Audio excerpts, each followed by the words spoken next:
Okay, so last class we covered this sloka. Anyone wants to tell it aloud? Anyone memorized?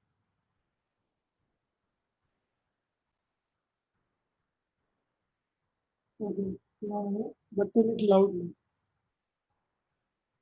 Rahanse Vijayam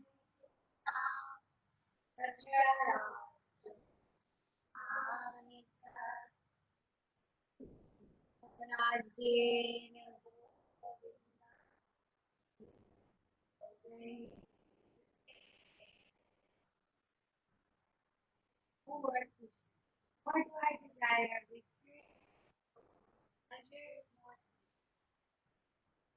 Why do we need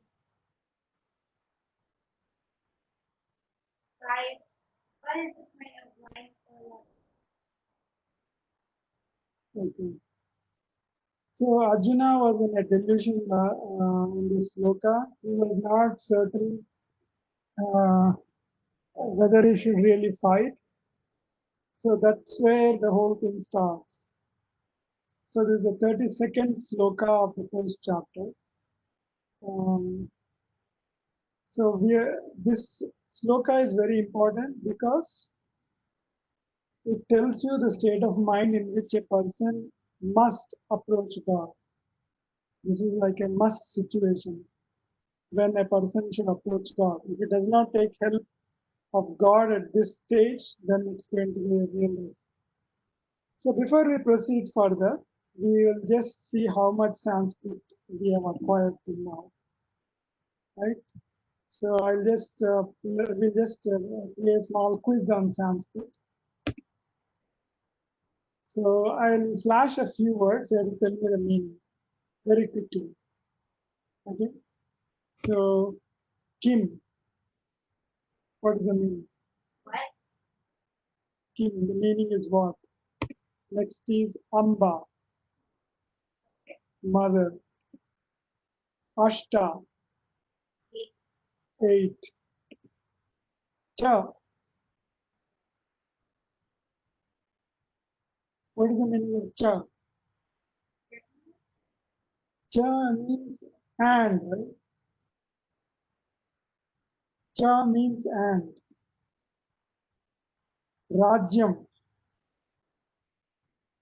The meaning of Kim is what? So Rajyam is kingdom. Good. Okay. Vijaya, victory. Dasha, 10. Madhye, middle. Good.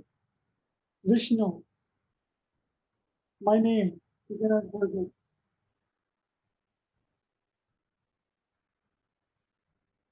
Vishnu is a double negative. We covered this word in the very first class. So the idea is for us to learn Sanskrit, and the best way to learn Sanskrit is by knowing the meanings of the names. Fortunately, most of the Indian names are still have Sanskrit roots, like my own name, Vishnu, has a Sanskrit root. It's a double negative. It's V and Shnu. So V is not, and Shnu is Shunya. In Hindi, some other Indian languages, Shunya means nothing. So Vishnu means no, not nothing, means everything.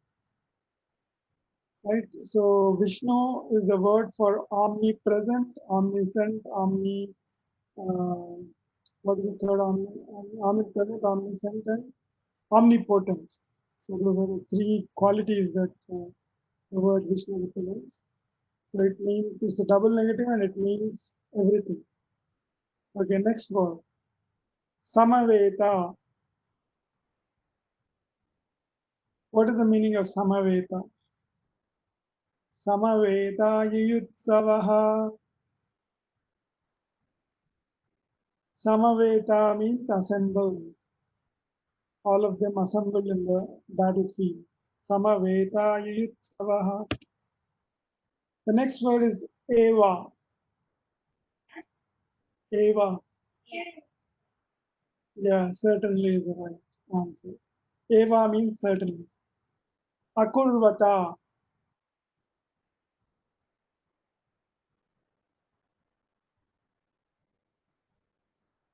किमकुर्वत Sanjaya मामकाः पाण्डवाश्चैव किमकुर्वत Sanjaya. Akurvata means what were they doing, right? Next is Adhyaya.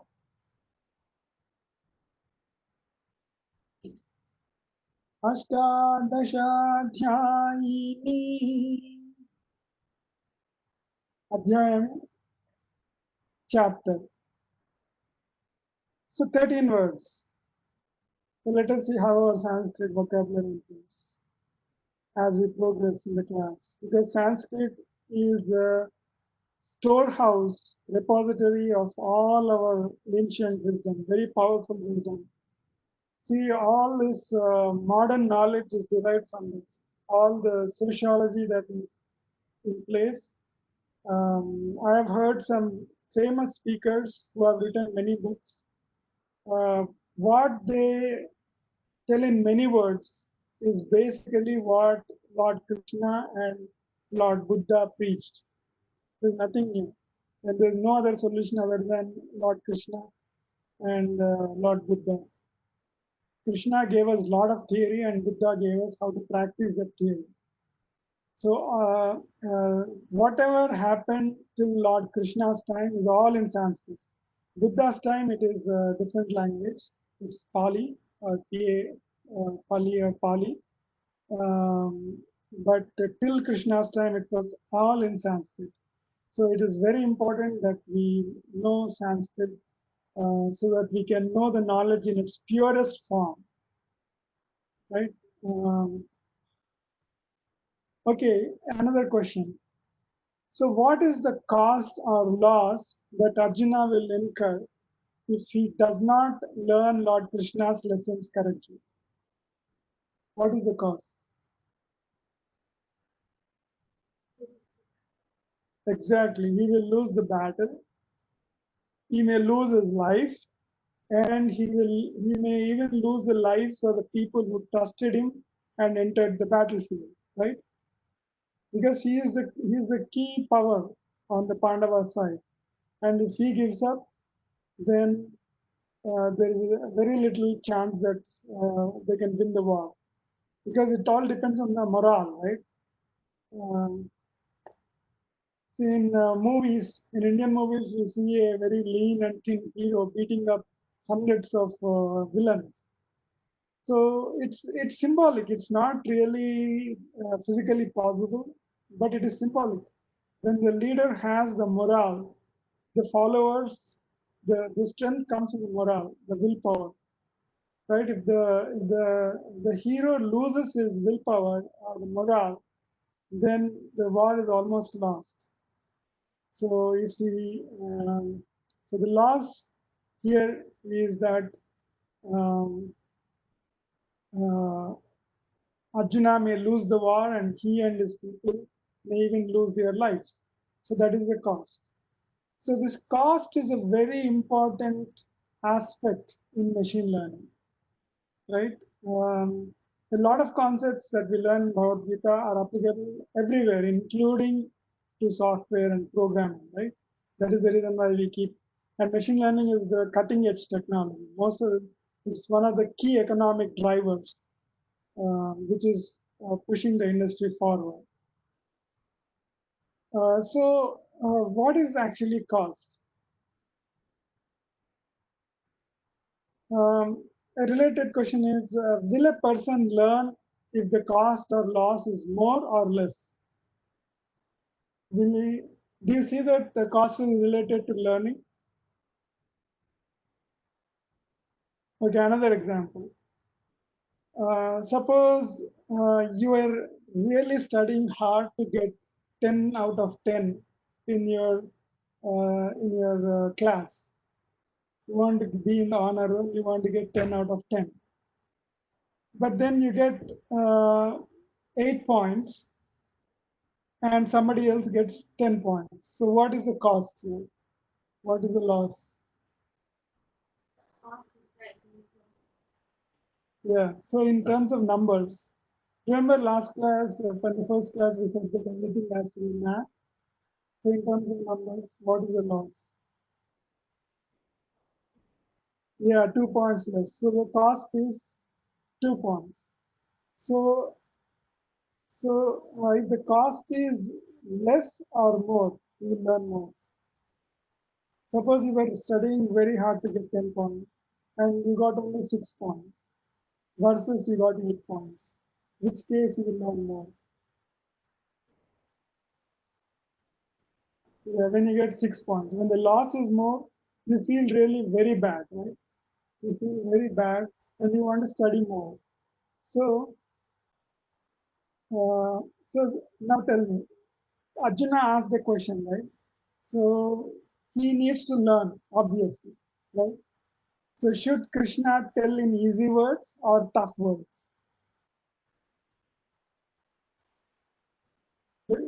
The cost will be more if the words are easy or tough. Yeah, the cost will be more when the words are tough. When Lord Krishna tells in very hard terms, then Arjuna will feel the pinch and will start understanding very quickly. Right? Same thing in machine learning.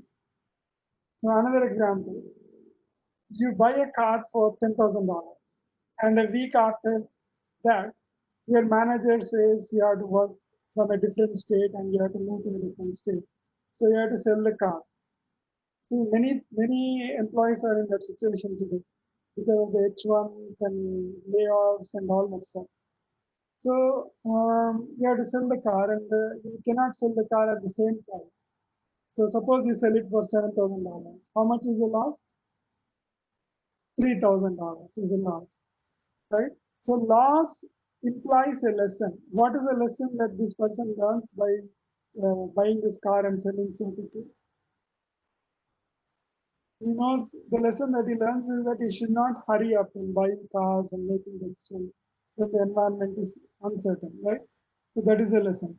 So loss implies lesson and learning. So no, there's a saying in English, no gains without pains, right? So without loss, there's no learning. So that is the reason why loss is very important for learning for the human beings and also for machine learning also.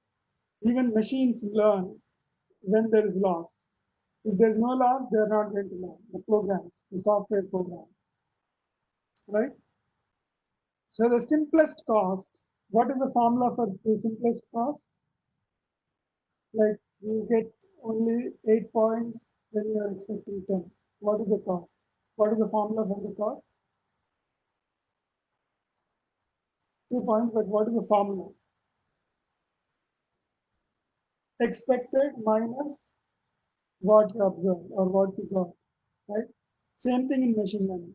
The simplest form of loss function is what the program expects and what actually turned out to be.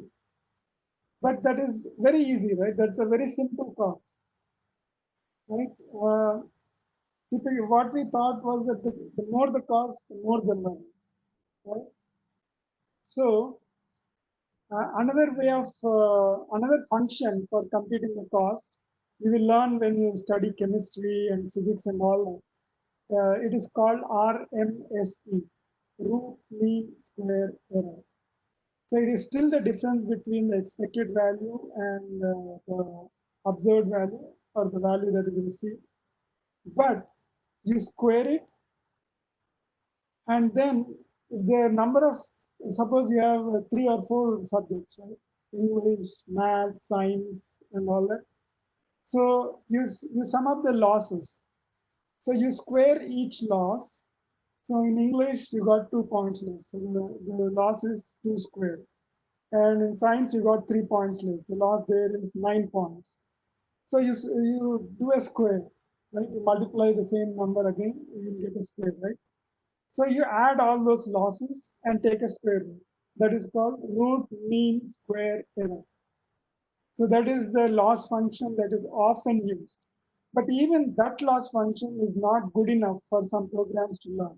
The loss function needs to be much more complex. So there are different kinds of loss functions. But you must make note that the loss function should not be too much. Suppose you are expecting 10 points in a subject, but you got only 1 point.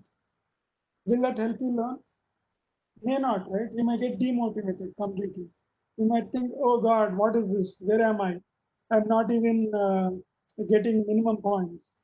And then you will completely give up, right? Demoralize. Same thing with machine learning. The cost should be reasonable enough for the programs to learn. It should not be too high, nor should it be too simple.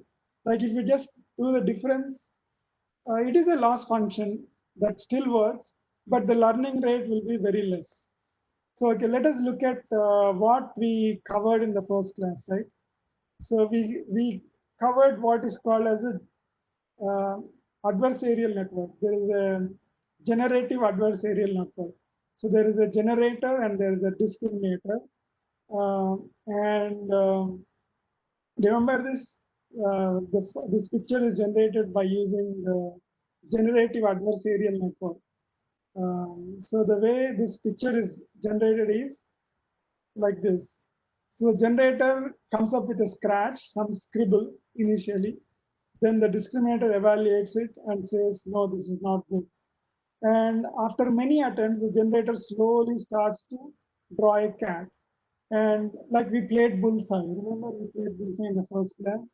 So like that, the generator and the discriminator play bullseye. And finally, after many attempts, many attempts, they the generator is able to draw a true picture which resembles like a true cat. And the key idea there is the loss function. So remember we talked about the loss. The way the discriminator learns to recognize images, a lot of samples, is by what is called as a loss function. So just like the loss we talked about with the subjects, the same thing here. The loss represents how many points the given picture is different from the real image. That is the loss. That is the simplest loss. We can come up with more advanced loss functions to um, to make the discriminator learn fast, discriminator and the generator. So they have to learn fast. Remember the number of attempts that it takes for coming up with this? Many thousands, millions of attempts, right? Thousands of attempts, right? So if you don't learn fast, it could take millions of attempts, which is not good, right? It will take a day or two or something. We want things to learn fast. So that is why machine learning, the cost function is slightly more complicated than just the difference. It is still the difference. RMSE, I told you, is one such difference. So just like that, uh, the loss function used in machine learning can be a little more complex depending on the application. So that is about the cost function, right? So see how similar machine learning and the human learning are. So, so the same thing here, the next slide, how generator learns. The generator takes feedback from the loss function. Based on the loss, it tries to improve itself, the generator, right? Okay, so that is the loss function, right? Now let us look at how machine learning really happens, right? Uh, so machine learning, okay, I think I'll cover this next class because we are already 22 minutes into this. Uh, okay, let us get back to, we talked a little bit of machine learning. Now let us get back to the real learning. So we are learning about Bhagavad Gita, and Bhagavad Gita is also called as the Yoga Shastra. Why is it called the Yoga Shastra? Because each chapter is titled uh, the end of the title is yoga. So the first chapter is Vishada Yoga. The second chapter is Sankhya Yoga. So like that, each chapter ends in a yoga, and it is basically a lesson in yoga. Yoga, like we talked about in the last class, is unition, unitedness. You stay united, uh, your mind stays united with your body, and your body stays united with your soul, and your soul stays united with the ultimate soul, which is who is the God, Paramatma. Right? The ultimate soul is Paramatma, God. See, all the souls, if they do good things in life, then the soul will attain the Paramatma. Right? That's the ultimate goal for all the souls. So when the Paramatma, the Atma, the body and the mind, they're all united. It is true yoga. And Bhagavad Gita is basically a lesson in true yoga. And all your lessons outside, like suppose emotional intelligence is one topic which is often talked about in management. So that basically boils down to this concept of yoga. Every complicated topic that people talk about basically boils down to this very essential topic taught in Bhagavad Gita, which is the yoga, right? Particularly the second chapter, the next chapter that we are going to talk about today, we'll be starting the chapter today itself. Um, we covered only two slokas from chapter one because you get the idea, right? Basically, Arjuna is Vishada means sorrow. Arjuna is in a very sorrow state. He is in a brooding state. His mind is very weak and it is brooding. Means his mind is going in circles, in loops, thinking all bad things. That is what is called brooding, right? So the first chapter, that one sloka, I mean, the first sloka, of course, is Dhritarashtra asks Sanjaya to explain what's happening in the war.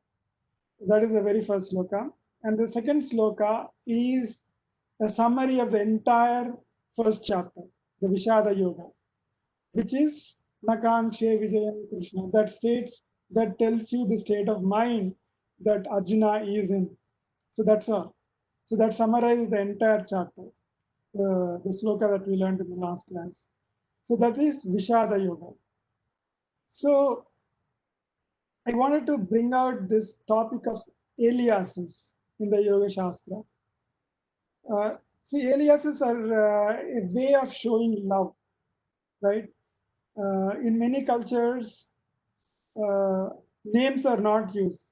Instead, there are a lot of different ways of addressing people. Like small children, we don't call them by name. When they are born and when they are growing up, we call the little child many um, many loving names, right? Nicknames. So those nicknames are kept even when the person grows up sometimes.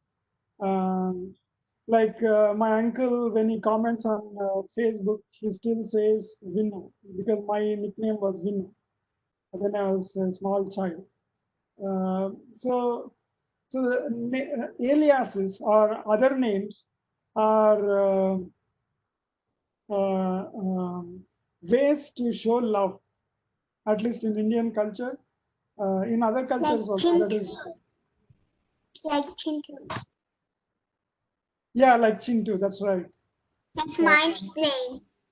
yeah, see, so the Chintu name might stay with you even when you grow up. Actually, people who still love you, they will continue to use the same name, right? Uh, uh, so so like that. So it's a way to show love. So similarly, I mean, we are losing that culture. Unfortunately, our culture is slowly getting eroded for various reasons. See, our culture embeds lot of good things like love, showing love and affection and all that. See, these days, how many of us? So there is a small ritual in Indian culture where uh, uh, for instance, the wife does not take husband's name by name, right? It's a way of showing love. That culture is slowly getting eroded. And similarly, even calling children by nicknames and all that is it's slowly getting eroded.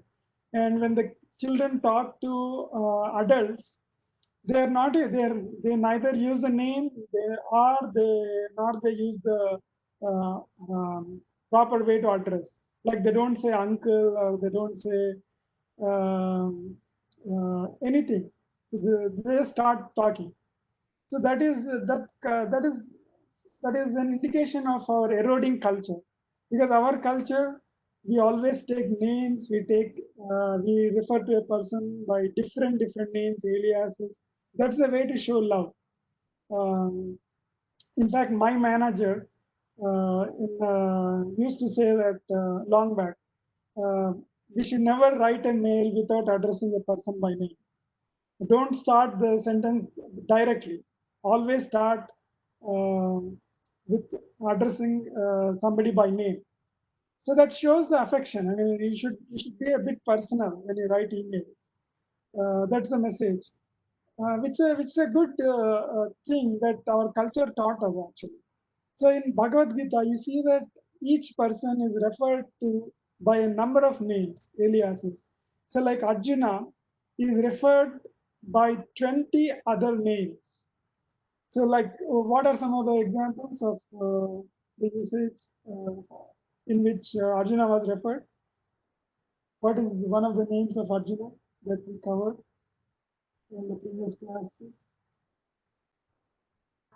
Yeah, Pardha. Pardha is one such word. Then another word, we will encounter all these words in the future slokas also. Another word is Kaunteya. Then another word is Dhananjaya. Krishna uses 20 different names to address Arjuna, right? So that is a way of showing love and affection.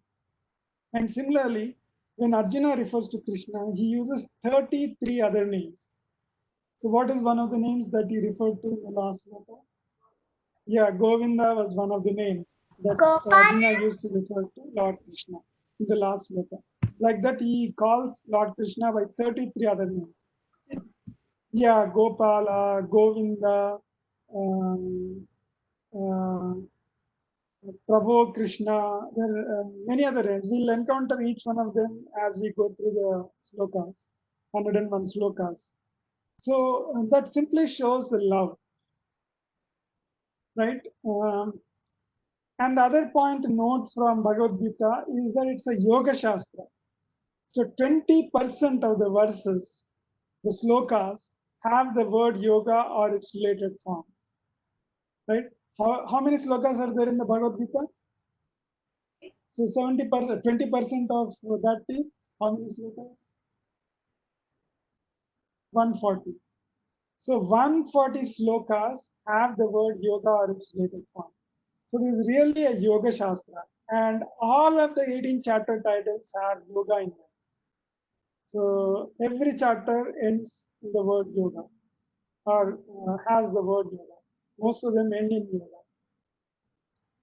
So there are three primary yogas that the Bhagavad Gita teaches us. The first yoga, actually, these yogas can also be thought of as a way for people to attain the Paramatma, for people to do good things in life and then reach the ultimate soul. So it is also called reaching the ultimate soul or the Paramatma is called as moksha, right? In Sanskrit, it's called moksha, or in English, it's called salvation. Um, so these are all the ways by which you can lead a great life and eventually reach the Paramatma or the God. So there are three primary kinds of yogas. First is the Jnana Yoga. So Jnana Yoga is, Jnana means knowledge. You all know that. Jnana means knowledge. So this Jnana Yoga is a way to reach the God through knowledge. So this is primarily for people who are very inquisitive, right? See, I talked about machine learning. So some people are inquisitive, some people are not inquisitive. Some of them might say, hey, he said it's a Bhagavad Gita class, but we are, as a bonus, we are getting to learn machine learning also. So that is one kind of one set of people. The other set of people is he said Bhagavad Gita, why is he talking about machine learning in the middle? That is the other kind of. So the level of inquisitiveness differs from person to person. And there are some people who do not even like either of these, right? You even tell them, they think, oh, what do I do learning about Gita now? I have so much to do. What do I do? Why do I have to learn machine learning? I'm going to become a doctor anyway. So, so then this jnana yoga is not for them, right? Because they're not inquisitive enough. The person who is inquisitive enough would like to know more and more and more. So people of rational temperament. Rational means always questioning, asking, trying to know why it is like that, how it is like that, and things like that. So this jnana yoga is mainly for people like that. So I had a colleague many years back. People used to say that this man never, he already had some 30 years of experience or something in the industry, and there's no visible product from him. So people used to say that, but he's highly intellectual. He can grasp, even at that age, he used to grasp things very quickly. But he was not able to produce anything that is profitable. There's no revenue earning for the company from it. That's what people used to say. So he is basically into jnana or knowledge. So those kind of people, see God, you can reach God in many ways, and He gives you alternate ways. So for people who are not full of action, then jnana yoga is for them. I mean, if they are knowledgeable, I mean, if they are inquisitive and if they like knowledge but not action, then jnana yoga is for them. Now, the second kind of yoga which the Bhagavad Gita teaches us, primary yoga. I mean, there are 18 chapters, 18 yogas, but the primary yoga that Bhagavad Gita teaches us is the bhakti yoga, devotion. So a great example of a person who attained the God through his bhakti or devotion is Hanuman, right? And bhakti yoga, the people who practice bhakti yoga, sorry, Chokamela? Shokamena. Mahal, but now he he did his he focused his bhakti to um Lord Balaji, right? Oh, okay, yeah. There are many. Then, oh, yeah, that's right. Mirabai and Chokamela. Yeah. Good, Aditya. That's really very good, actually. See, Mirabai is another example. There are many examples in our culture who have So, attained God through devotion. Lord Krishna, right? Yeah, Lord Krishna. Yeah, that's really good. Good example. So all these people attain the God through devotion, completely through devotion. And these people are they have emotional temperament. So they are, so like when we describe Hanuman, we say, Bhashpavari Paripurna Lochanam. In one of the sloka for Hanuman, we say, Bhashpavari Paripurna Lochanam. His eyes are filled with tears. So that is emotional temperament. They have excellent emotional temperament and they like to get devoted, right? Always eager to worship somebody. So that is the Bhakti Yoga. And the third kind of yoga, most of the people can fit into this yoga, and that is the Karma Yoga. This is for people of action. So there are many people in the industry who are not very good at studies, but they are doing excellent in the industry. Why? Because what is the meaning of industry? Industry means hard work. In English, industry means hard work. So these people are doing excellent in the industry. Why? Though they're like, I know one of my friends who was who got who did not even get 60% in engineering.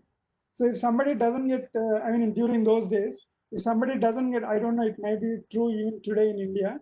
But in those days, if somebody did not get 60% in engineering, they would not be qualified to even apply to many jobs, because below 60%, below 50%, I think is considered fail, and below 60%, many jobs are out of question for such students. But this person, yeah, at the age of 28, he was one of our directors. I was working in the same company, and he was one of our directors at the age of 28. And he continued the journey. He really uh, uh, became a very big shot and all that stuff. So what does it mean? It means that this person is full of action. He knows what to do, how to do things, and all that stuff. So that is the true example of karma yoga.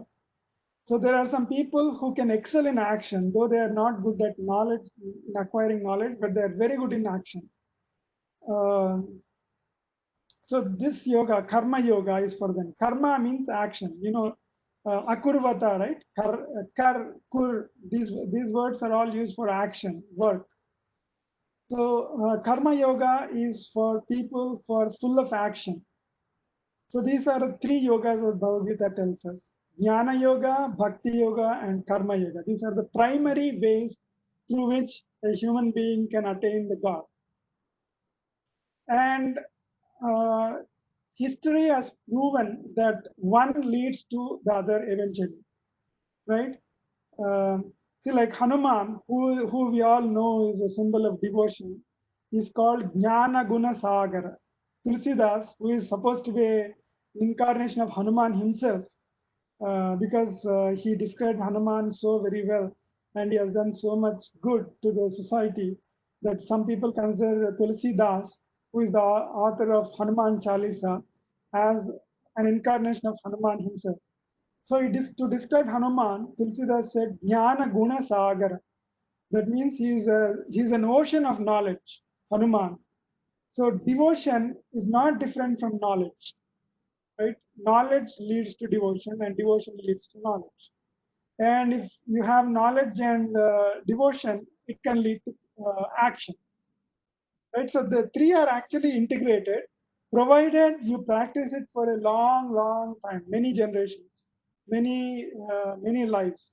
You practice and practice and practice, you may be able to. I mean, you should also get opportunities, but because some people may not even get an opportunity to be a person of action, right? So like professors, you take the life of professors, they are mostly into the jnana yoga. They're mostly into knowledge. They may not have produced much other than the lessons that they teach and the knowledge that they acquire. So they should also get opportunities. So whether you get opportunities or not, these three ways are definite ways to reach the God: Jnana Yoga, Bhakti Yoga, and Karma Yoga. And if you get opportunities, one leads to the other eventually, right? Um,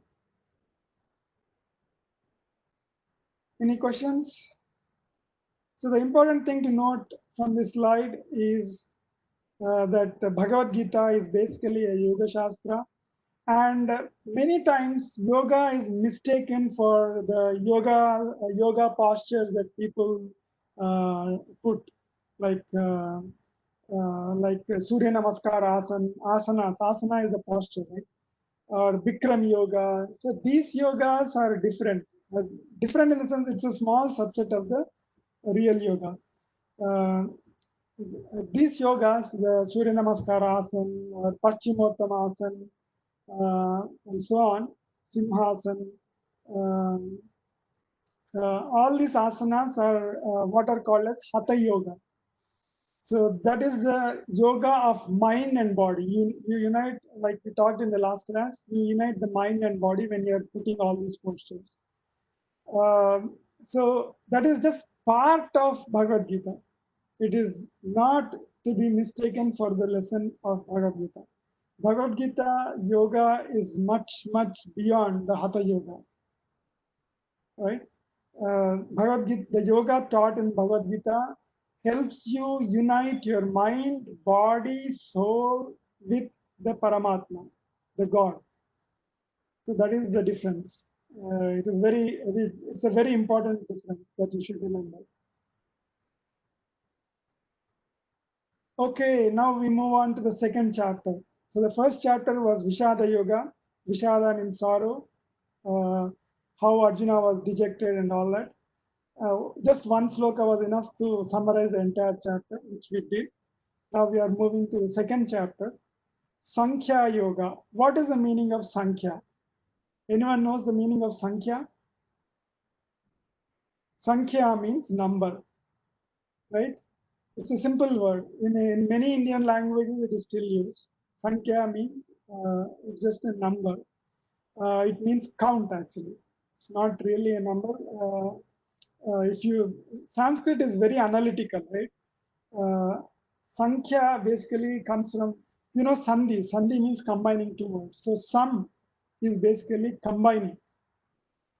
So Sankhya is basically combining a number of things. When you combine a number of things, what will you get? Suppose you combine the number of letters in this slide. What do you get? You get a number, right? So that is Sankhya. So number is essentially combining. So Sankhya actually means computing, counting, calculating, right? So that is essentially the meaning of Sankhya in Sanskrit in the normal usage. But Sankhya here has a slightly higher meaning. We take the usage of Sankhya to a slightly higher level, at a philosophical level. So just like Sankhya in the real world means counting and then coming up with a number, Sankhya in a philosophical sense. Philosophical means a thought. It has to do with the thoughts, right? So Sankhya in philosophical world is basically counting the categories which constitute this world. So you count the various, like we said, we counted the number of ways we can reach God, right? According to Bhagavad Gita, there are 18, but the primary ways are 3. So that's a count. So that is Sankhya. So Sankhya is basically a way to count in this context is a count of the various ways that you can reach God or the various good ways um, that you can live in this world, right? So it is essentially derived from the basic word Sankhya, and it is a way of coming to a conclusion as to the number of principles that that somebody can take in this world, right? So it is basically the wisdom of life. Like Bhagavad Gita, the Sankhya is 18, right? 18 ways to reach God. That is the wisdom of life that Bhagavad Gita gives us. So that is how Sankhya is used in this context of chapter 2. Um, Sum means basically combine. So what is the word for computer in Hindi? Anyone knows? So it means in Hindi, computer is called Sanganak, right? Uh, that also is from the word Sankhya, right? Sum, combining. Ganak is basically counting kind of thing. So Sanganak means combining the counts. So that is computing, computer in Hindi. Um, and this chapter is very, very, very important of the entire Bhagavad Gita. Why? Because it is considered as a summary of the entire Bhagavad Gita. Just like a professor in the very first class tells you a summary of the entire course, right? Typically, professors or teachers, what they do is, because your small children may not have come across this, but as you progress in your coursework, when you go to college, particularly, the professors in the very first class they tell you what is coming ahead. So they summarize the entire course in the very first class. So that's what Lord Krishna does in the second chapter. That is why it is called Sankhya, because it is a summary of the entire Bhagavad Gita. So that is the reason why it is very, very important chapter in the entire Bhagavad Gita. There are 72 slokas in chapter 2. But like in chapter 1 I think had 46. Yeah, 46 verses. See here in the slide, it says the second chapter is from 47 to 118. 47th sloka to 118 sloka is chapter 2. So out of the 46 slokas, we covered only one chapter, one sloka, right? And it summarizes the whole thing. Like that, we will cover 11 slokas in chapter 2, which more or less covers the second chapter, and which is the summary of Bhagavad Gita. If you learn this 11 slokas thoroughly, then you are almost confident of what is coming ahead in Bhagavad Gita and in life also, and how to deal with it. So these 11 slokas are very important. And the essential summary of Bhagavad Gita and chapter 2 is basically you have to be in yoga. That means united in mind, body, soul, and divinity. There are four attributes. So you have to stay established in yoga all the time and then perform your actions in that state. When you perform in that action, you listen to any intellectual speaker on these sociology topics like management, like emotional intelligence, or work-life balance. Any kind of lecture you listen to this, the bottom line or the summary of that lecture will be this: you have to stay established in yoga and perform your actions, staying in that form, staying united in mind, body, soul, and divinity. If you perform your actions like that, you'll excel as a manager, you'll excel in emotional quotient, you will do great things, and you will never be affected. So that is the key lesson of the entire Bhagavad Gita. Of course, it is very easily said, it is very hard to practice, and that is the reason why God had to come back. He realized that Lord Krishna gave us such nice theory, but he realized that people are people, right? When Arjuna is really great, he's an exceptional person. He could very quickly understand and implement the yoga shastra in practice.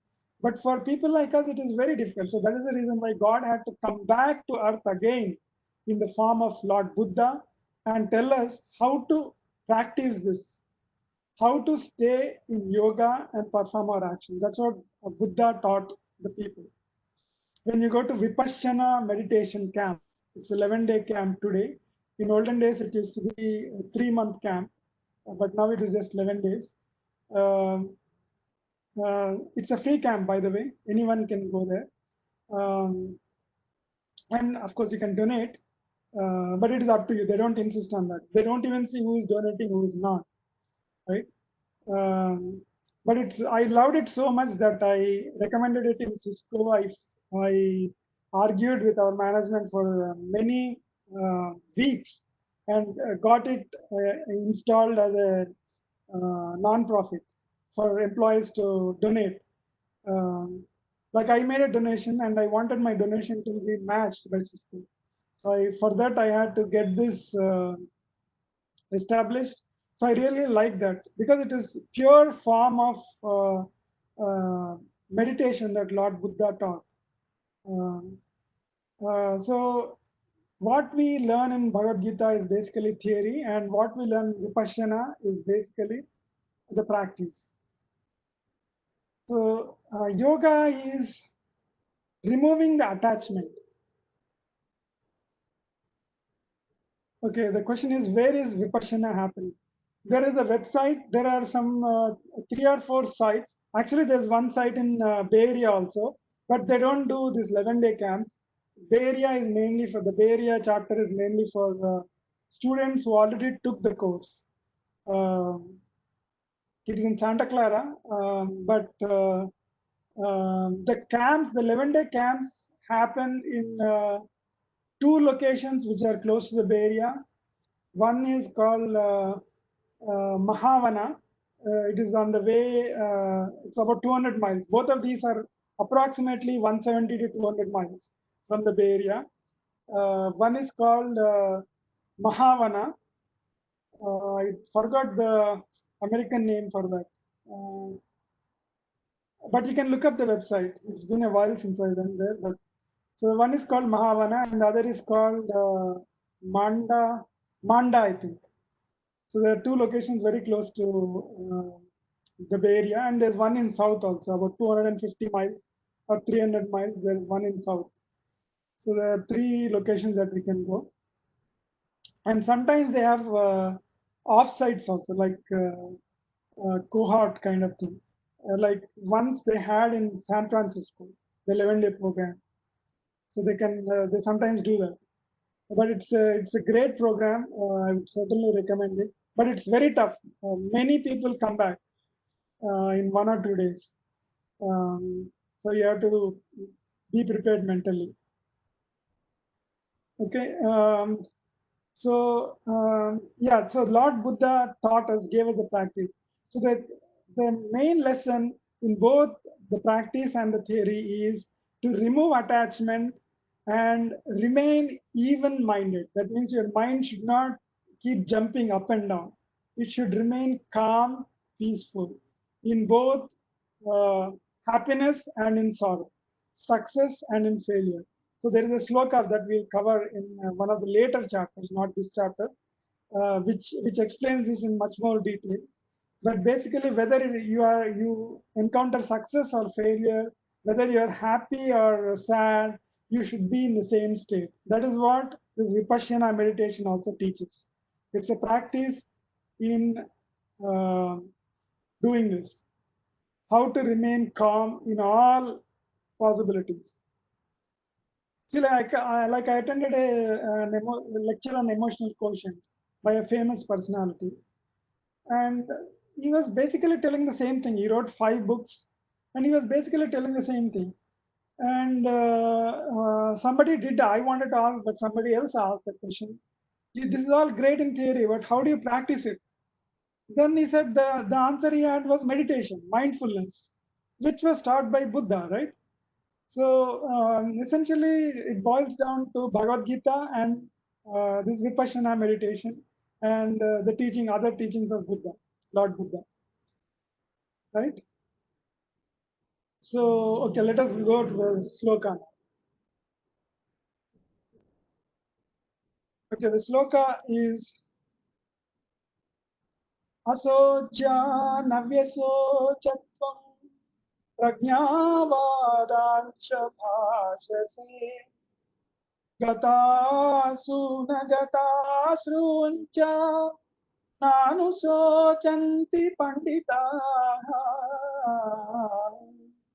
Nanusocanti Panditaः. This is the second chapter, 11th sloka. Again, most of the words are easy to understand. In Indian language, if you know 1 or 2 Indian languages, you can easily make out the meaning. But I'll tell the meaning in detail. This is obviously said by Lord Krishna, Sri Bhagavanu Vacha. I removed that because it was taking place in the slide. But you understand that, right? Arjuna asked the question and Lord Krishna is replying. And what we thought that Krishna should reply in slightly hard language. Right? That is what he is doing. So Lord Bhagavan, Lord Krishna, Sri Bhagavan Uvacha, the Supreme Personality, Lord Krishna said, Asochya, not worthy of lamentation, not worthy of thinking about. That's what asochya means. Sochya means thinking. Asochya means not thinking. So it is not worthy of thinking. Anvasocha means you are lamenting or you are brooding or you are unnecessarily becoming sad, right? Tvam, you know the meaning of tvam, you, right? Tvam is you. Prajna Vadam means learn thoughts. Prajna means learn. There is a course in the Bay Area that is run by Chinajir Swami called Prajna, right? So it essentially means learn. Prajna Vadam. Vada means word, basically. In Hindi, in some other Indian languages, Vada means basically word. Vada means word. So Prajna Vadam means learn thoughts.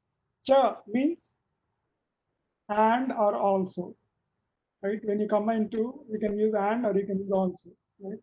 So cha means and or also. In this context, also refers, also looks better. Bhasha se means speaking. Bhasha, you all know, means language. So bhasha se means speaking. Gata means past, which is already lost in time. Gata. Asoon means life. Agata means not past. Opposite of gata is agata, not past. Again, asoon means life. Cha means and or also. Na means never. Anusochanti means feeling sad about it, lament. Panditaha means the learned, learn. Yes. Yes.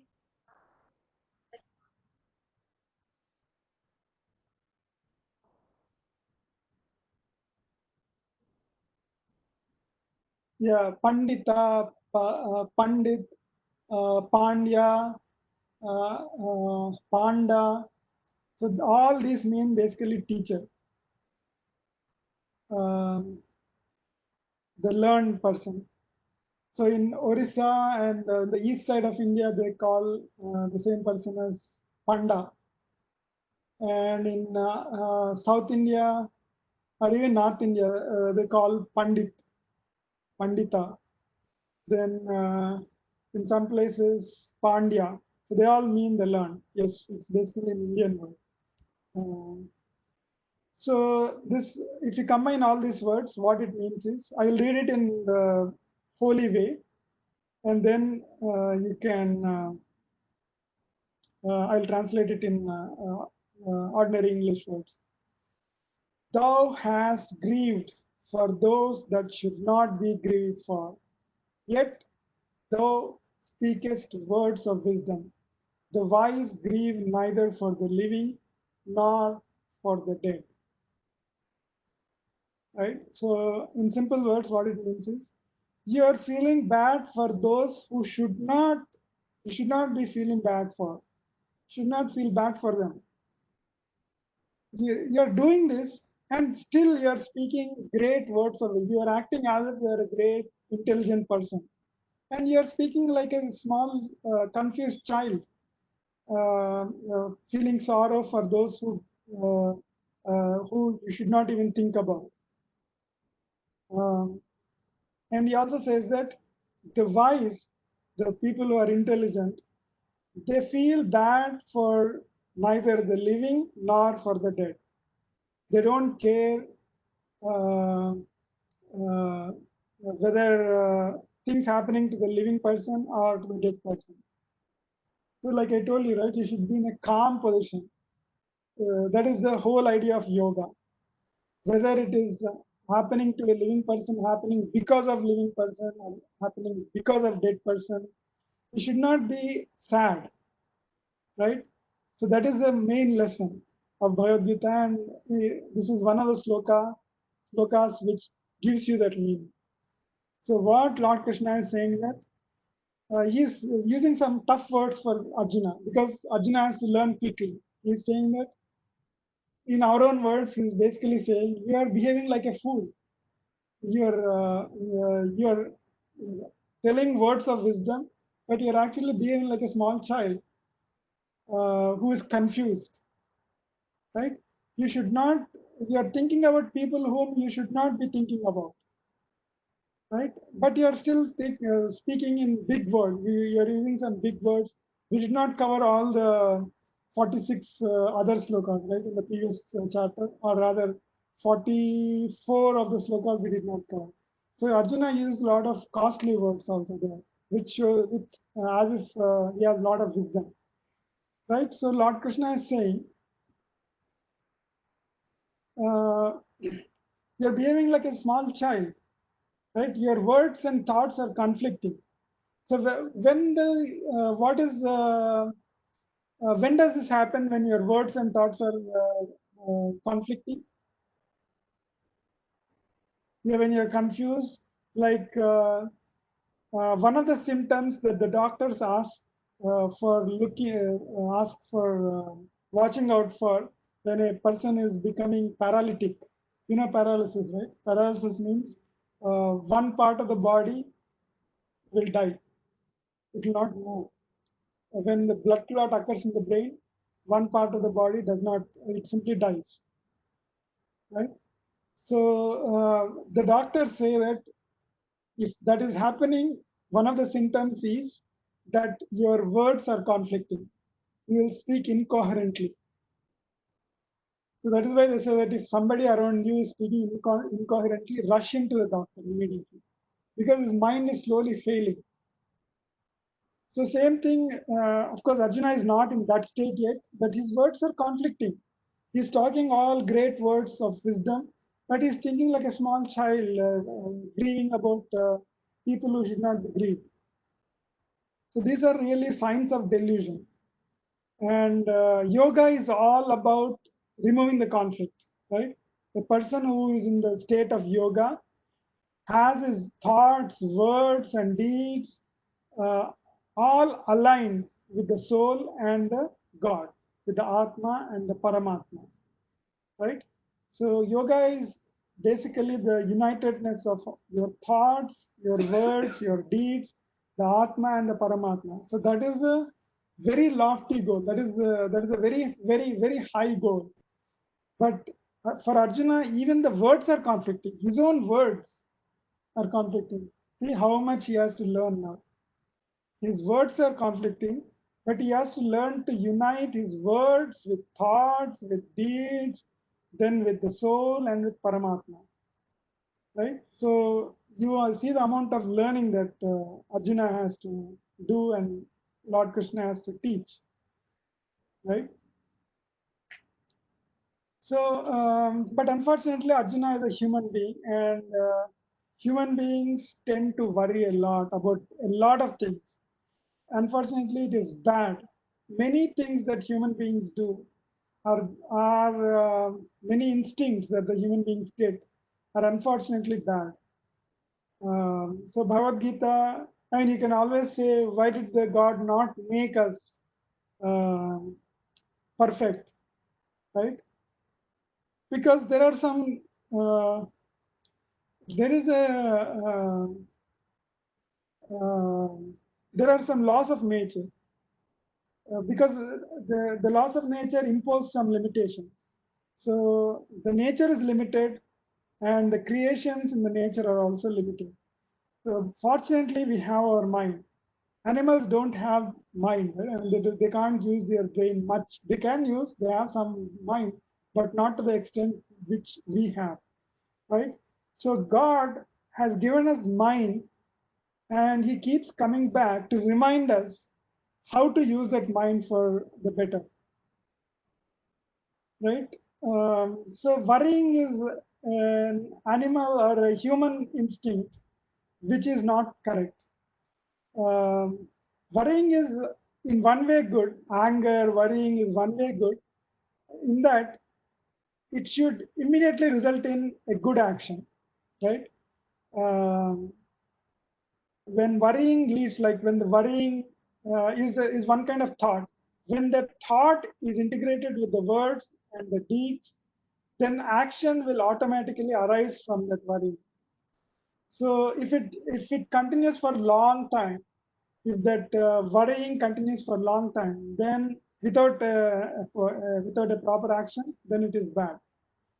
So worrying, even if you have some thoughts which are very strong and which will cause you to think in sad ways, it should quickly stop. You should have control over it, right? See, like in Aditya Hrudayam, Lord Rama was actually thinking in deep thought, right? Then Muni Agastya comes, and then he preaches this Aditya Hridayam to Lord Rama, right? So worrying is okay, but you should know how to come out of that worrying. That is the most important thing. So maybe 5 minutes, 10 minutes, 15 minutes, it should result in an action. Otherwise, you should move on. So worrying, anger, same with anger. It should be directed into the right action. If you continue that worrying for a long time, this is what happens. Like what happened to Arjuna, delusions and conflicting words and thoughts and all that. But the lesson here is really great.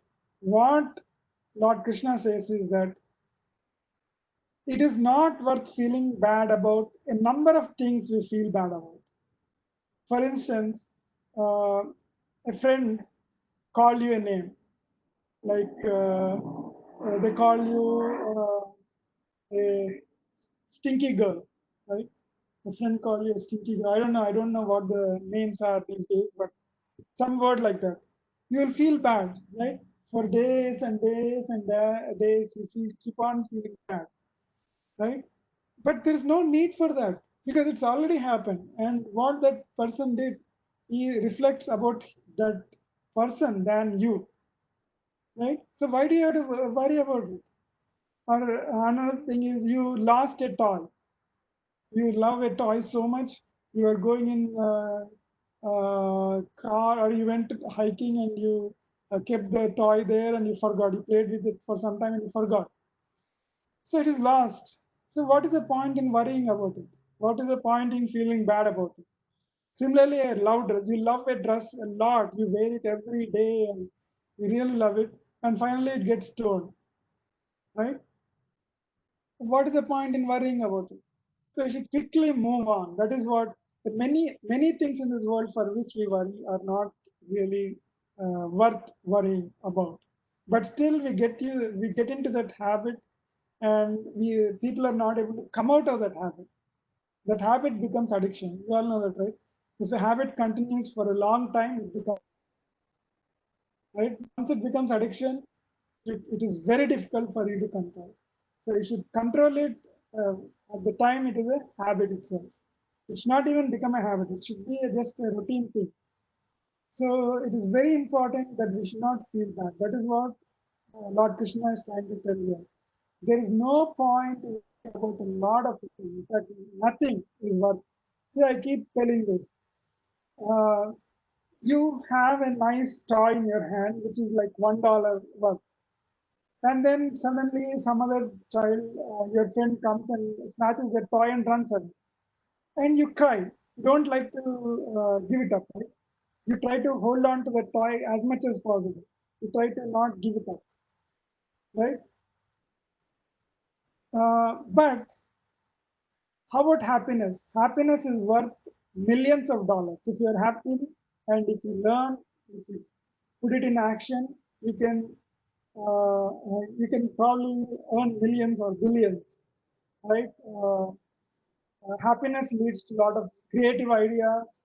See, our companies form, like companies like Google, Microsoft, they're all formed out of ideas, out of happiness. When you're happy, you can do a lot of things. Huh? But you give up your happiness so easily. The child, your friend came and snatched the toy away, you start crying. You gave up your happiness so easily. You were so hard on the toy, you didn't want to give it up, that $1 toy. But you were so easy in giving up your happiness with which you were born. Right? Happiness is something that we have by birth. It is our birthright. Sadness is because of happenings outside. It is not because of happenings inside, it is happenings outside. What happens outside, we are taking it inside and then making ourselves unhappy. But otherwise, from our inside, we are supposed to be happy beings. So we are giving our natural, it's like giving up your hand or leg, right? We are born with our hand or leg. We don't like to give up your hand or leg, right? Happiness is also something very similar. It is not a good idea to give up happiness that easily. In fact, you should never give up. According to Lord Krishna and Lord Buddha, you should never give up your happiness. You should always hold on to it, just like you try to hold on to the toy. But then practice is difficult, right? Because of the instincts, because of the attachment. So why did you cry for the toy when the toy was snatched by the child, by the other your friend or your parent, for instance? You're watching TV very seriously, you like the show a lot, and then your mom or dad comes and turns off the TV. You cry, right? You don't like to give up. You feel very bad about it. You fight and oh mom, why? So why did you feel bad about it? Because you're so attached to the toy or to the TV show, right? You're so much attached. So that's what Lord Krishna is saying. Don't get attached. Just think that it is just happening. So many things happen, right? Like you eat the apple. There's a very beautiful cake in front of you, birthday cake, and everyone eats it. It is gone. Do you cry for that? No. Why? Because you are not attached. Why are you not attached? Because you have the knowledge that cake is not going to last forever, right? You know that people are going to eat the cake and you cannot have the cake forever, right? When you have that knowledge, you will not feel bad, you will not feel attached to that cake. So that is the knowledge that Lord Krishna is giving to Arjuna and to us. Basically, have the knowledge that nothing belongs to you. See, how did we come? When children were born, how are their hands? Did you see anytime? You see when you are born, you would have pictures, right? Both the hands are tight like this. They're born like this, right? And when somebody dies, how are the hands? Like this, stretched. So when you're born, you try to hold on to things. Everything is mine. Everything is mine. Mom is mine. Dad is mine. Toys are mine. Clothes are mine. Everything is mine, mine, mine, mine. When you die, you give up everything and go. Right? So what does it mean? There's nothing is coming with you. When we go from this world, nothing is coming with us. That means nothing really belongs to us. That is the knowledge that Lord Krishna is giving to Arjuna. Uh, So, and the other thing he points out is that the wise grieve neither for the living nor for the dead, neither the gata nor for the agata. Gata is past and agata is not past. That means living or future, right? You should not feel, there's no point worrying about the past or about the future. We cannot get back the past. You cannot predict the future. Machine learning is all about predicting the future and reducing the uncertainty, right? But um, but so there's no point worrying about it. What I mean to say is, you try to predict future, you try to reduce the uncertainty, but still do not worry about it. What is the point in worrying about it? You build all these machine learning models to do great predictions, and finally tomorrow there's an earthquake and the whole, or there's a deluge and everything dissolves, right? We all know the Noah's Ark story from the Bible, right? Uh, Anything can happen anytime. So there's no point in worrying about the future, and there's no point in worrying about the past because you cannot get back the past, right? Things happen, they happen. You cannot do much about it. So the best is to stay in the present. That is why it is called a present. What is a present? It's a gift, right? Present is a gift. So it is called present because it's a gift. Live in it. Live in the present. That's what it means.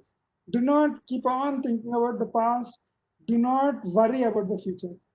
If you are worrying about the future, it has to convert into an action, like build a machine learning model, right, to predict the future. We are so much worried. That's what many of the cutting edge people working in the cutting edge technology are doing. They're building models to predict earthquakes, to predict floods, to predict weather. These are all machine learning models today, right? So are they worrying about the future? No, they have converted their thoughts about the future into action. That is what should be happening all the time, not just as part of the job, right? And then the other thing to note is that many people say that Bhagavad Gita you need to learn towards the end of your life when you retire. Who has the time to learn Bhagavad Gita these days? Actually, Bhagavad Gita in olden days, like when I was a child, Bhagavad Gita used to be taught, like I told you, right, in the first class, my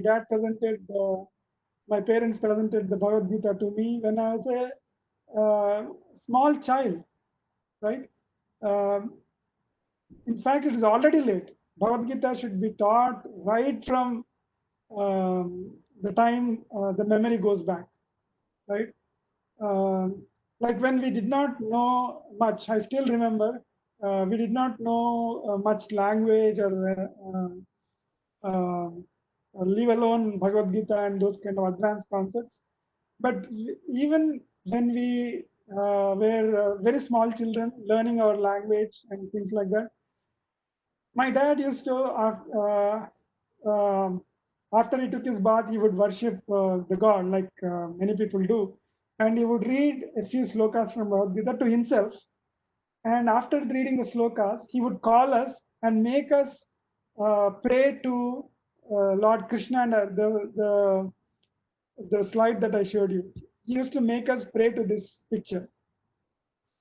So that did not mean anything at that time. But now that the thought improved over the years, the thought slowly improved. It grew with us that there is somebody called Krishna, there is somebody called Arjuna, there is something going on between them. We need to learn what happened between them because my dad is asking me to pray to this picture all the time. There must be something great happening there, and I should know. So even before we learned our words, this was given to us. So it is very, very important that you start at a very early age learning all these things.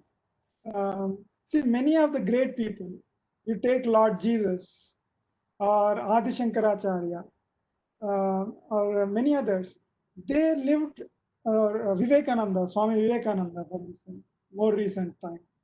They died in their 30s. It was hardly 30s, and they became world famous. Like Swami Vivekananda, even today, the Americans know about him, right? He lived for just 36 years or something like that. Adi Shankara, see, we recite his writings even today, right? Like Ashtalakshmi Stotram, like what is it? Mudakarat Modakam is what? Ganesha Pancharatnam. Then that what is it? Ayigiri Nandini. So all these are we are reciting even today after many years after Shankaracharya wrote them, right? So we should not wait for long. And Adi Shankara lived for he also died in his 30s. He did not live for long. So it is actually already late for all of us to be learning our Bible. We should start at a very early age. These words have to go into us. They have to grow with us. These thoughts and words need to grow with us, right? See, Vipassana, many people do Vipassana. Many people go to Brahma Kumaris. Many people do different kinds of meditations. But still, they are not completely in yoga. You can easily see them. I mean, I know a lot of people who do one or more of these. But there, I know at least one person who shouts at his employees like anything. He literally shouts on the phone. Um, so what is happening here? Why is it like that? Why are they not able to control themselves?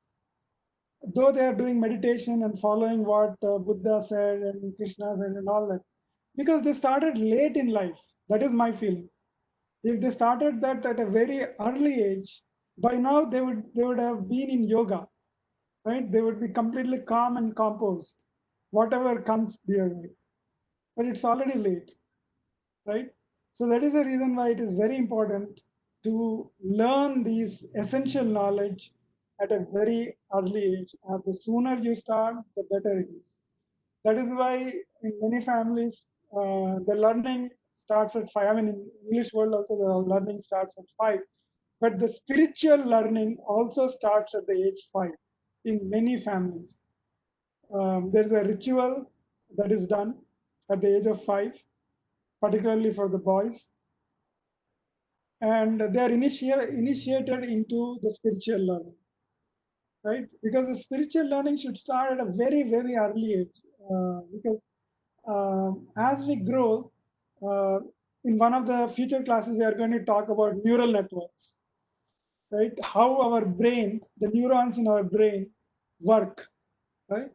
So by the time you are like 30 or 40 or whatever, the patterns are already formed. It's very difficult to change those patterns. You have to do a lot of unlearning, right? Just like you form those patterns using learning, patterns of neurons. You have to unlearn a lot of stuff, which is the difficult part. Learning is much easier than unlearning something that you learned for so many years. So that is why it is very important to start early, right? Okay, we are approaching our 1.5 hours time. So we will conclude by saying our Asatoma Sadgamaya sloka. So what it basically means is, from all bad things, take me to good things. That is what this sloka means. Um, Asatoma Sadgamaya Tamasoma Jyotirgamaya Mrityorma Amrutangamaya. Om Shanti Shanti Shanti. Okay, Asatoma means, Sat means good. Asat means false or bad. Asatoma Sadgamaya. From that is bad and that is false, take me to the truth. That is what is meant by Asatoma Sadgamaya. Tamasoma. Tamas means, tamas means it's one of the 3 gunas. It's one of the worst gunas, which causes laziness, which causes sleep, and those kind of things. It is characteristic of the Rakshasas. Tamasoma Jyotirgamaya. Uh, from another meaning of tamas is darkness also. Um, in this case, in this context, it is more used like darkness. So tamasoma jyotirgamaya means, from this darkness, take me to light. Jyoti means light. Jyoti, they all mean light. Tamasoma jyotirgamaya mrityorma amrutangamaya. From mrityu, death, take me to amruta. Amruta means eternity. Amrutangamaya. Om Shanti Shanti Shanti. Om, we remember from the first class, is the omnipotent syllable. It's said to be it's a form of Ganesha, is a form of the Omkara, the letter Om. So it is very powerful mantra in itself, just the letter Om. That's why it comes everywhere. So Om Shanti Shanti Shanti. Peace, peace, peace. We want peace everywhere. Peace within ourselves, peace within others, peace in our interactions, peace everywhere. So that is the prayer. That is an eternal prayer. Like we talked in the last class, many of the rituals end in this prayer. Okay, any questions? Okay, if there are no questions, we will stop the recording here. Thank you for attending.